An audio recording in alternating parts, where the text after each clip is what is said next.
So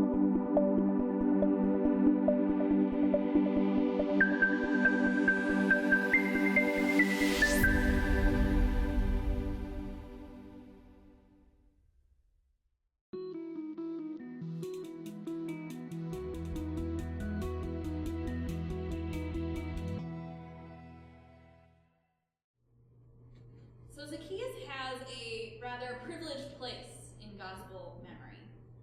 The story is visually arresting, and the moral seems easy to pin down.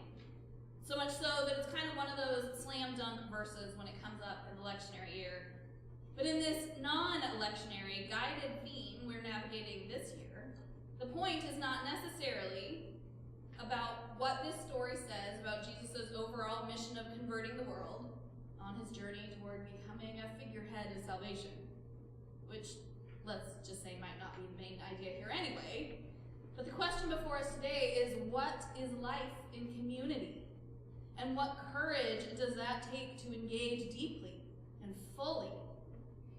The focus of Jesus' work differs depending on what kind of theological view you hold most dear, and courageous community makes space for these differing views to stand side by side.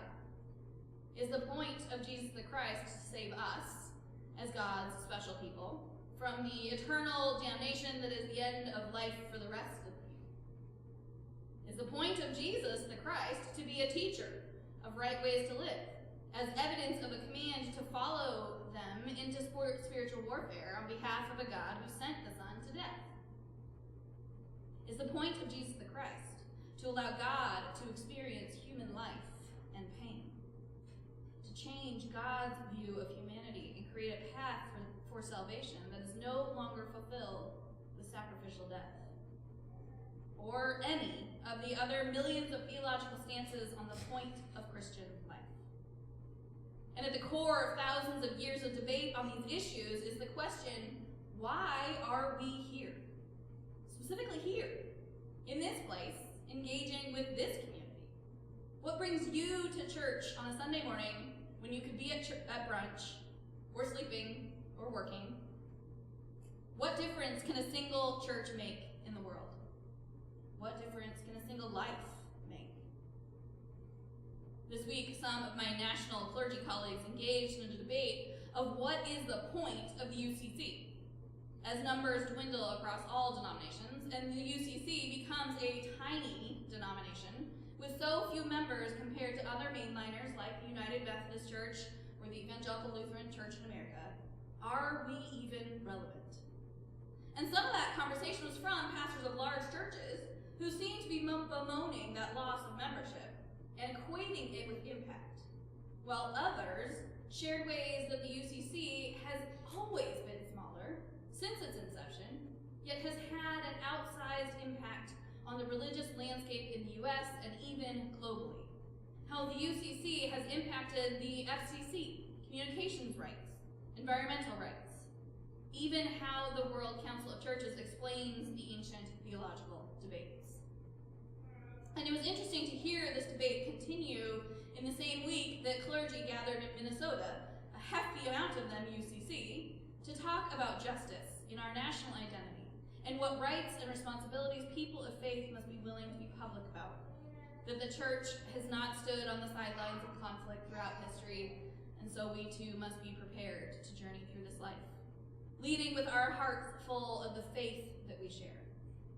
At the core of that faith is the willingness to be in conversation. Conversation about the point of Jesus, the accuracy of translation, the call of discipleship. When Jesus came to the place, he looked up and said to him, "Zacchaeus, hurry and come down, for I must stay at your house today." There are a lot of ways that we could look at this moment at the sycamore tree. Jesus, who knew this man even without being introduced. Zacchaeus, who is clearly stereotyped into a corner with Luke's description of him. The conversion of his character before his neighbors. And also that question of who is saved at the end of the passage. Eric Barretto, in a commentary on the passage last year, makes the point that in this seemingly straightforward text, there is actually a fair amount of ambiguity. For example, in the tenses of the verbs Zacchaeus uses, that might mean he was already giving away his possessions, already paying back, which would mean that this isn't a story about his conversion in light of his interaction with Jesus. It was a moment of truth-telling in community. The people around him thought they knew him and his action. He's obviously one of those people that we can openly sneer at and devalue because of our expectations of their illegality or maybe even just their loose morals. And yet, Jesus offers him the opportunity to share his truth, to change them. The ending of the story is not about a conversion of an individual, but the shift in how he is perceived by his neighbors and the reader alike. He is not the rich chief tax collector we all assumed he was. He, too, is a son of Abraham. Even the tax collector belongs. Even Zacchaeus has a place. And thus the lost, whom Jesus has come to save, is not just as Zacchaeus excluded and marginalized because of communal perceptions of his wealth and profession, but a whole community fractured by his absence. The courage to live in this community is to be willing to admit wrong when Jesus invites them to give someone a second look. That our perceptions encouraged us to act upon prejudice, to create a story of others that's based on fear of being the outcast, not on the equal status we all have in God's eyes. Barreto says, rather than individualizing God's deliverance, we can imagine its communal dimensions. Rather than pointing the finger at those sinners who don't belong, we might imagine the transformation to which God is calling us, the supposed insiders. Rather than boiling down salvation to a deferred gift of eternal life, we might imagine resurrection, a daily, tangible, communal transformation that can reshape our sense of who belongs, that will teach us anew that God's grace is always more expansive than we have previously imagined. Figuring out how to engage that more expansive edge of community that God has already called good, family, beloved, is the place the church must continue to dig into the world. Who shall we see in Zacchaeus' place, finding a way to be seen in that tree? Who or what is calling us to account for ignoring the needs of the wider community, like the fabled tax collectors did? Where is society calling out those who have caused harm?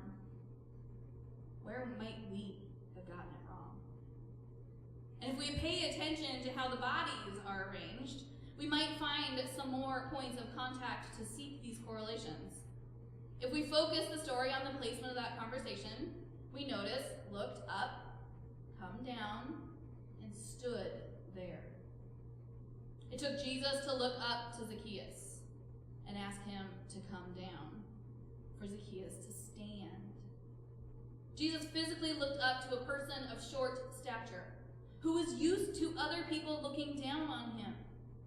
And hearing Jesus' call to come down, he complies and stands there asserting or announcing the practices of charity and of reparations. Another commentator says, this story calls the church to look up to those who the systems looked down upon, to treat them with respect and honor their efforts to accommodate their own shortcomings, which are caused by the same systems. These systems may be political, social, economic, and religious. Importantly, she says, this story calls the pious to come down from the hierarchical systems because the right thing to do is to eat with and host our own people. This story calls the pious to stand there and proclaim that we will begin or continue the practices of charity and of reparations.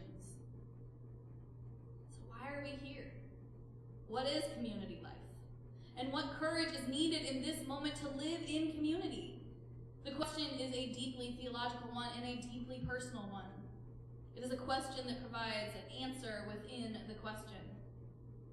It says that we do have a future of making a difference with those who we come into contact with, because we are still asking the question.